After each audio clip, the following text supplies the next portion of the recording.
Ah, folks, we finally got it in. It's unbelievable. Basically on the second crop cutting. Thought I'd put a little background music in and make it kind of enjoyable. Got the 50 90R out running. It's running with the Moco behind it. First day was cutting hay. This is a Wednesday, and we'll have it picked up basically by about Monday. This field is way overgrown, folks. There's nothing I can do about it. It's just the way it was. But things went well. Things went smooth. We were able to cut the hay pretty quick. This particular field that you're looking at is Timothy brome and clover. There's an alfalfa field coming up that you're going to see us cut too. As you can see, I'm moving a pretty good clip. The very first night I got it done, there was some rain coming in, so I wanted to get it done. I didn't want to be cutting all night long, because I do cut sometimes with the headlights on.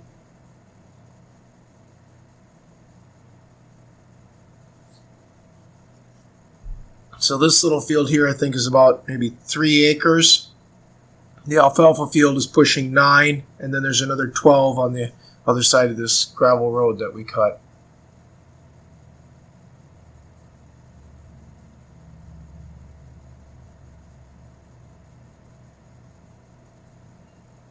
I'm always appreciative of the mower conditioner, what we call affectionately the Moco, because it just doesn't jam up. It's been a good machine for us.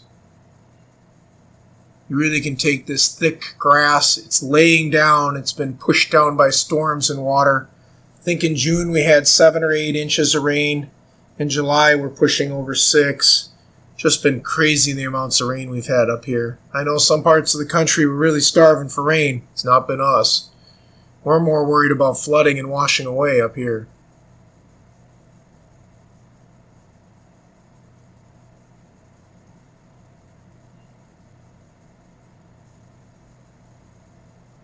Now this is the 9-acre alfalfa field. It still has some standing water in it.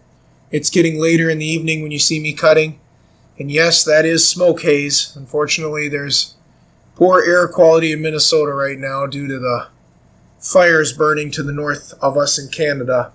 So we have a lot of smoke in the air. So normally this would be a beautiful sunset night to cut in, but that is not the case today.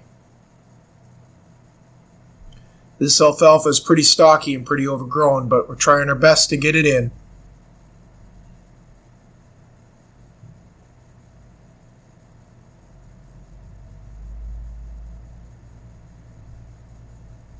I'm probably driving at a clip of probably pretty close to 5.5, maybe 6 miles an hour here.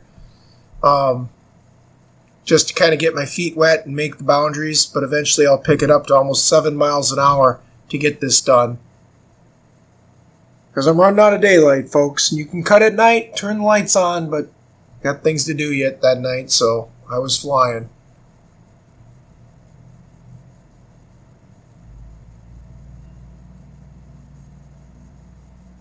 You can see there the corn there to the side of me there on the screen. It just doesn't look that good.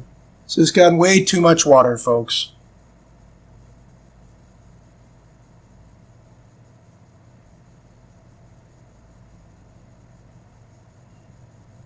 It's always nice when the equipment runs so well and smooth. I'm just blessed when you get up against tough weather and you got to need the equipment to work that day and work well. It sure did this year.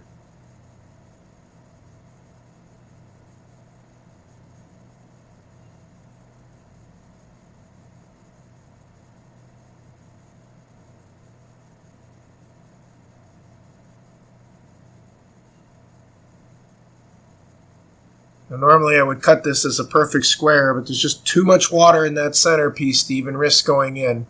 So we're just going to leave that behind and we'll maybe be able to cut it next year. Just a pretty shot as I fly by down the field here, cutting this stuff down as fast as this machine will do it.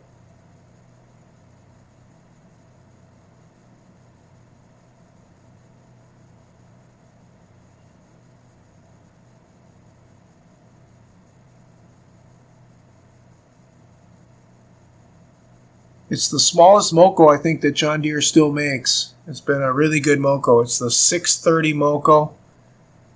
I think that stands for like a 63-inch cutting surface where the turtles are inside.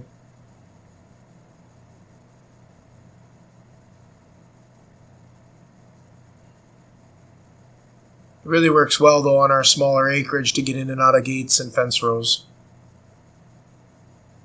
That's a pretty shot.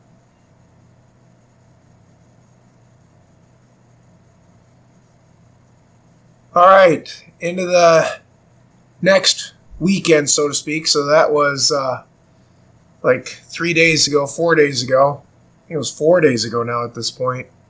And it's time to get it tethered out. So this is the big field that was cut, and we've got one of the 4066Rs with the Pequot tether on it, and we are just tethering this field out as fast as we can today. We finally got sun. It's afternoon already, which is unfortunate. So there's not going to get a lot more sun today on it, but we're going to do it. Got home from work. My wife did, and she was able to jump in and help me out a little bit with some of this tethering, and my daughter did some tethering. Between the three of us, we were able to get all this done in a day. It just took us a little bit of time. The hay is laid real thick, and we had to get past that first night of storms, which we did, and then we could get it tethered out and see if we can get it baked dry. But it's really thick. You can see those orange cones there up in that upper corner there. They were marking a real wet hole that we didn't want to get the machine stuck in.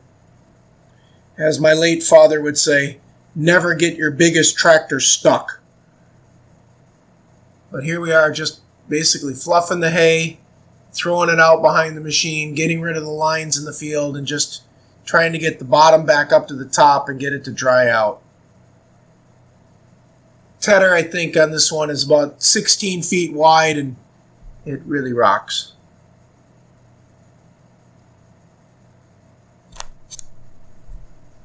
I'm not sure how fast we're going at this point, but I'd be guessing she's probably doing around 5 miles an hour.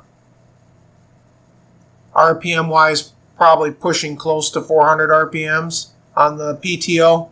We typically don't run it real fast because we don't want to beat the plant's leaves up too badly. Just want to move it.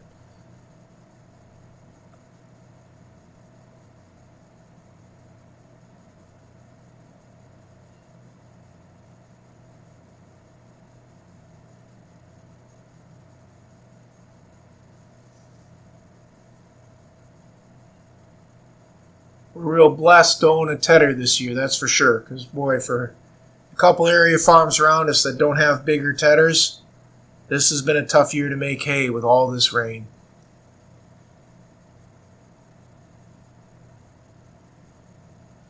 You can see the 4066R in this shot actually has the front bale spear on. So I'm starting to get the tractors prepped for actual baling when that starts in a day or so.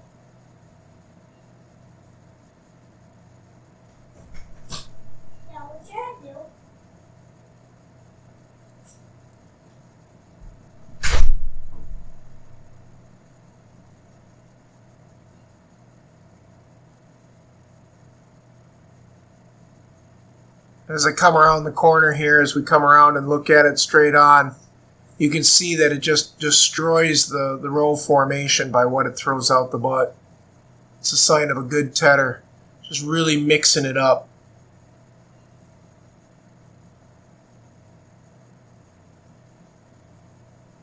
Even with this hay as heavy as it is, it's able to get that green up. You can see the color difference between the two.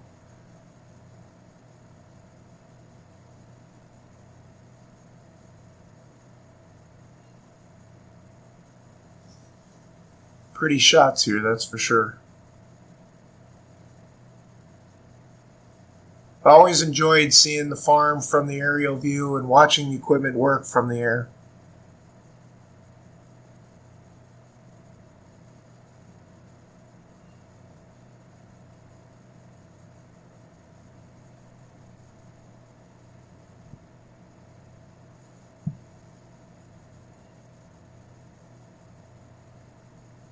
So we're out in that alfalfa field now, getting the rake going. So now we're getting ready to bale the next day, and we're getting it raked up here. One of my daughters, Tabitha's behind the helm, and she's getting this thing all raked up for us.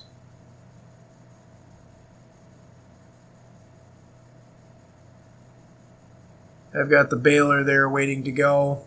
We're just kind of meeting each other there at the corner. She's going to rake right ahead of me, folks. We got rain coming in possibly again tonight, so at this point we were kind of just giving it all heck, trying to get it in. So I'm sitting there waiting in the wings for her to just get ahead of me enough so that I can start baling. She's using the Edney, is where we got it from, Edney Distributing. Oh shoot, I can't forget what that tedder's cost, but it's a combination rake tedder. It's in the middle center windrow position right now, and she's getting that going pretty good down the field here. She's doing a pretty good clip so she can stay ahead of me.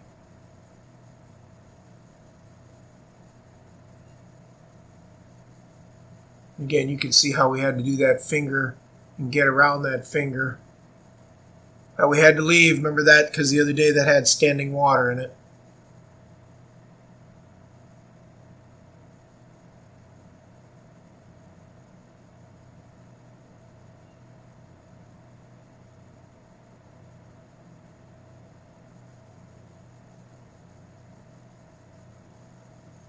It's a pretty field to rake up. It's always a nice field because it's a perfect rectangle. It's real easy to drive and do. You can really kind of cruise down it.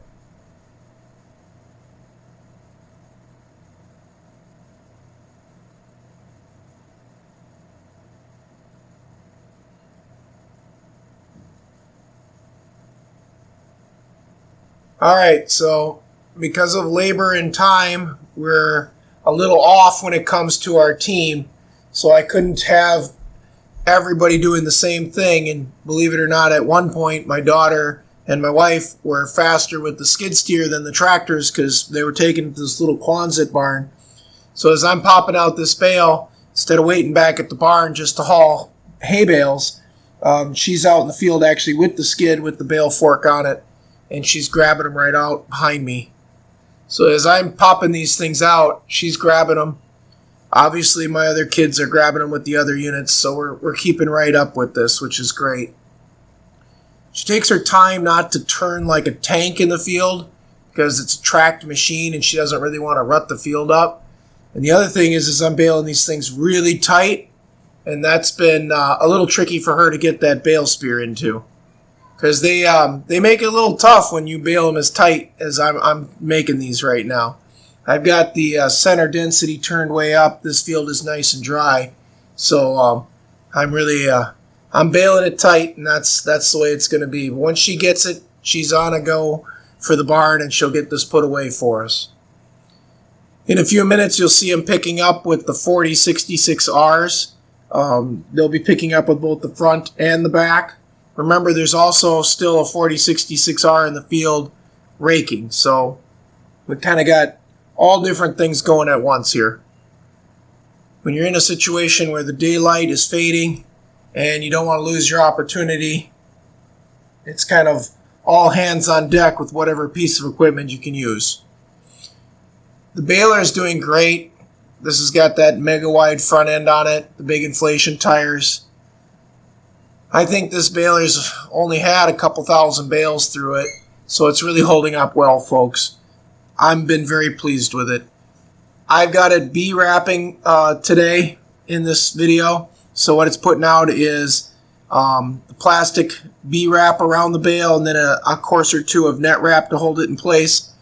It's really nice for when you got to set it in barns that, have sunlight in them due to skylights and windows. It's nice when you got to set them outside because they shed the water on their ends. So the only way it can get any water in it is from the open side. So it's kind of a really neat baling material.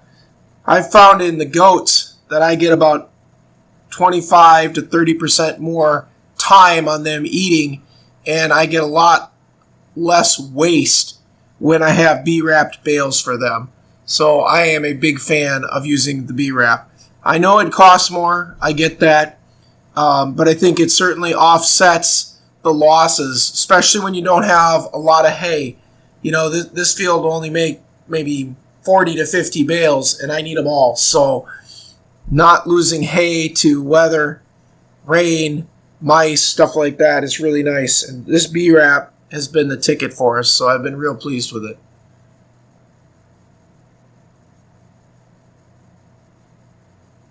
If you had to set bales outside and you set them end to end to end to end and you had B-wrap, this is the ticket.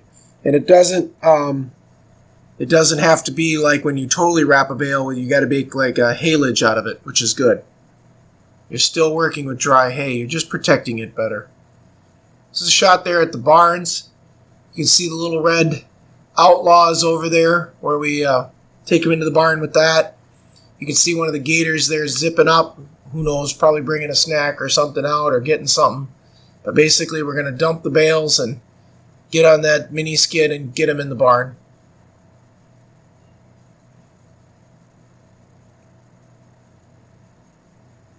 I'm about halfway through the field now at this point. She's almost done raking, and then she'll go into the next field, and I'll just keep moving on. Talk about making hay while the sun shines.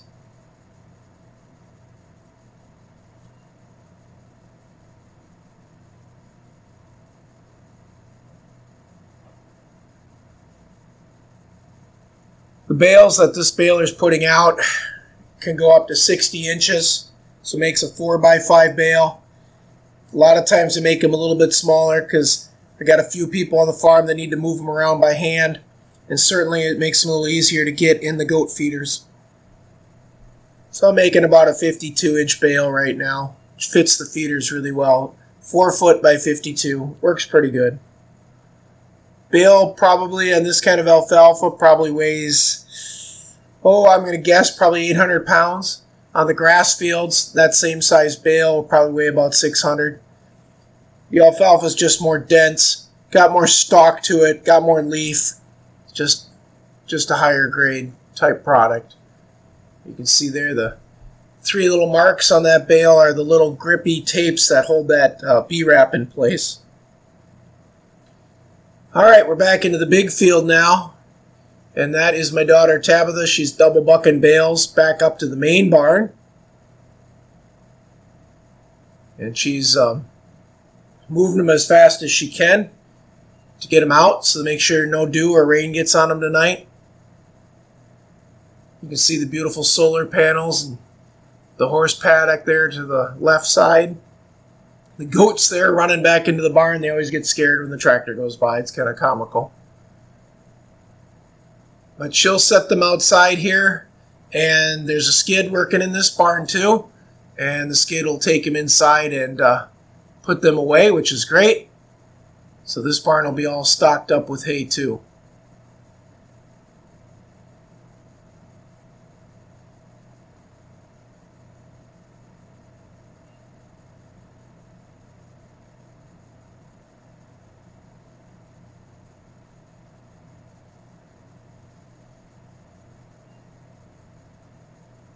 Back out she goes. It's a pretty view of the farm there. Back out in the field.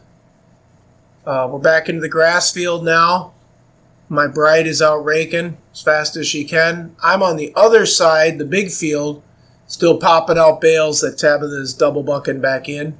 As you can see up in the very top of the screen, the alfalfa field is empty now. We've got it done. We've got all the hay made out of that one.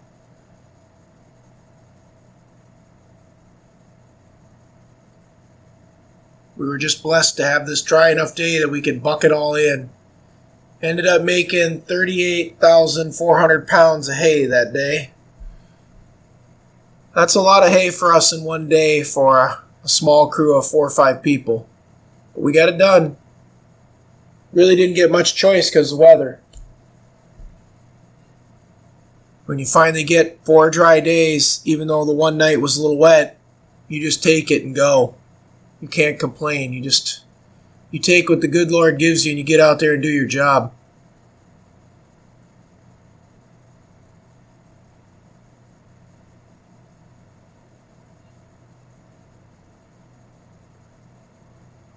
Pretty shot there.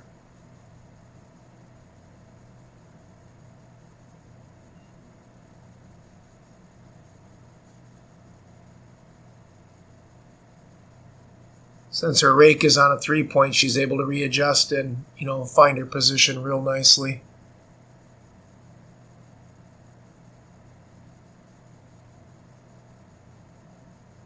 So here you can see she's coming for bales. I'm out baling, and you can see she's raking all at the same time. So a lot of tractor movement out here.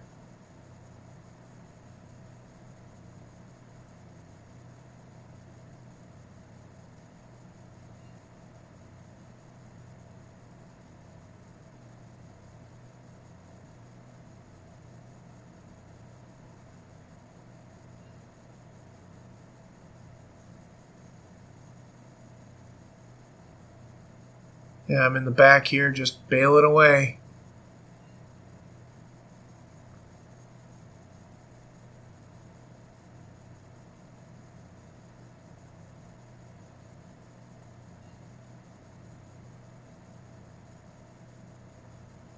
Almost looks like a farm video game from the air like this, but it's kind of cool.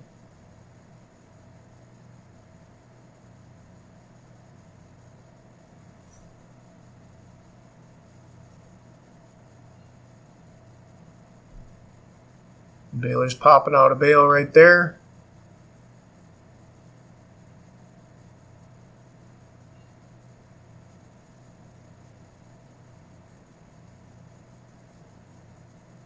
As you can see, I've got a lot of it done. She's raking away here just ahead of me.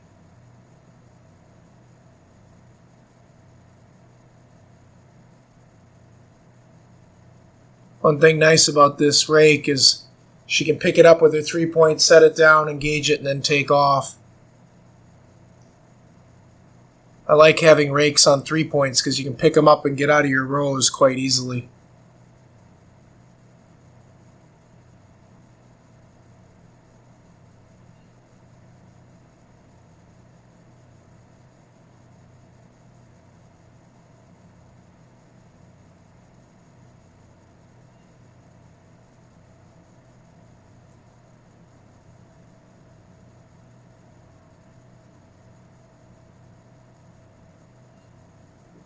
I think when we got said and done, we got about 83 bales in the barn that day, which was just a blessing. It really made this week what it is. I have so much less stress now that the barn is full of hay. You see Tabitha there zipping down the gravel road, coming back in to get more bales. As I pop a bale out right here with the baler.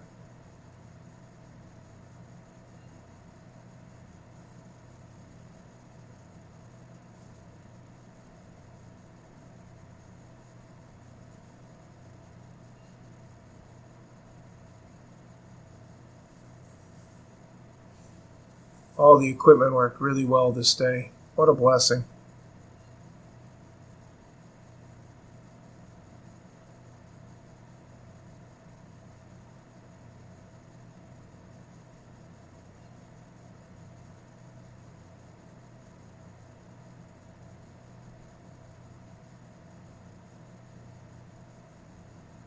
And she's raking away at the bottom of the screen, and Tabitha's picking bales at the top of the screen. She's just got to get that bale to turn a little bit in her favor, and then she can get it stuck. Again, I'm baling the centers of these pretty tight. This hay is nice and dry.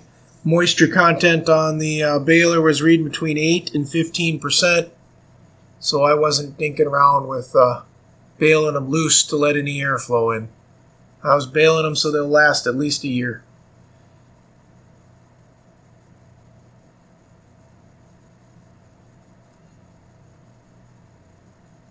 Always appreciate my daughter. She tries not to drive over rows, which make it very difficult sometimes to keep baling when they crush your rows.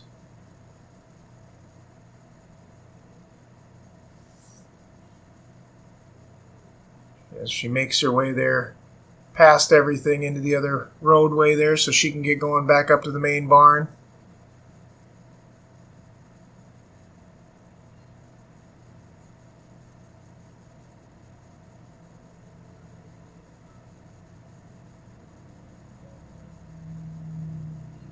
You can see now in that field there just to the north of the tractor at the top of the screen, we did do a little bit of rutting in there.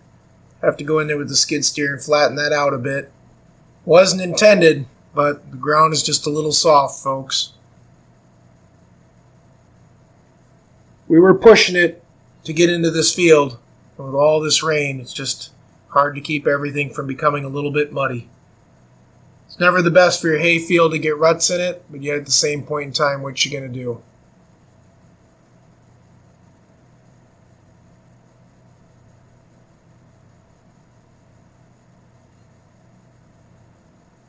There, Tabitha's got 2 bales, and she's off and back to the barn. And my wife will probably get going here with the rake in a second.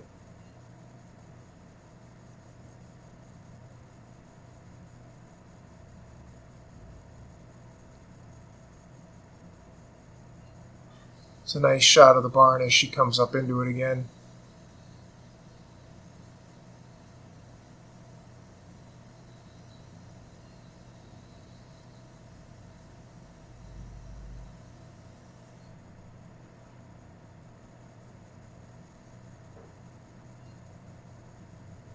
She sets down the bales.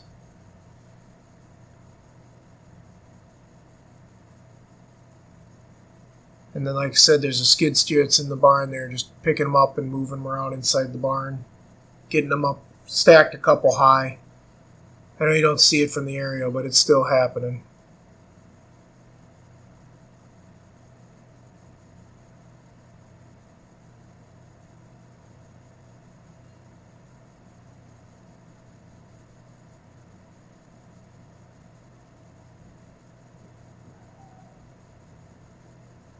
We look like little ants running around doing our work during this. Everybody's trying to do their part.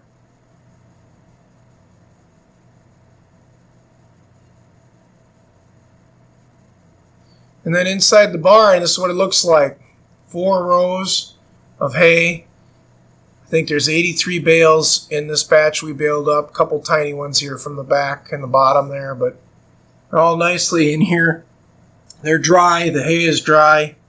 I couldn't be more pleased. Appreciate you watching and liking the video, folks. Keep following along and subscribe, and we'll keep this channel going that way. We really appreciate it.